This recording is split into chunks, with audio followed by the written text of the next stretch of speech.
প্ৰশ্ন কবি নমিতা চহৰীয়া, পাঠ কুলেন্দ্ৰ ৰায়চৌধুৰী।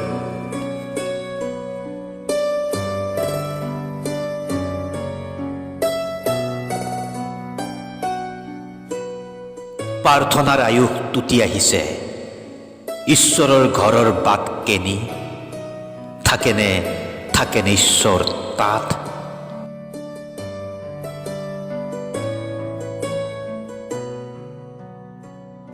চকু পানীবোৰ সঁচা, যন্ত্ৰণাবোৰো সঁচা, তেন্তে মোক বধিৰ কিয় তুমি ঈশ্বৰ? কিয় তুমি বিচাৰিছা কি? আমি বিচাৰিছো কি? তাতো অস্পষ্টতা।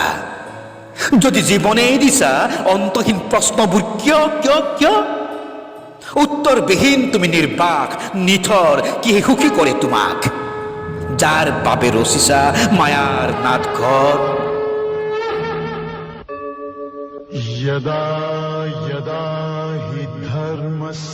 তোমাৰ আঙুলিৰ ধাৰত নচা আমিবোৰ জীৱন্ত পুতলা, তোমাৰ আঙুলিৰ ধাৰত নচা আমিবোৰ জীৱন্ত পুতলা। নাচৰ ভাগৰত মুখ থেকে চাখালেও তুমি নেদেখা নুশুনা। এধানি কৰোণাৰ বাবে ভকাতুৰ তোমাৰ সন্তান। তোমাক বিচাৰি নোপোৱাৰ কি যে এক আজন্ম বিষাদ কঢ়িয়াই ক্লান্ত শ্ৰান্ত মৰিচিকা খেলি লাগিছে ভাগৰ। টুটি আহিছে সময়, টুটি আহিছে প্ৰাৰ্থনা।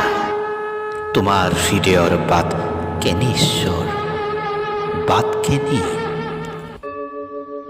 यदा यदा हि धर्मस्य ग्लानिर्भवति भारत, अभ्युत्थानम् अधर्मस्य तदात्मा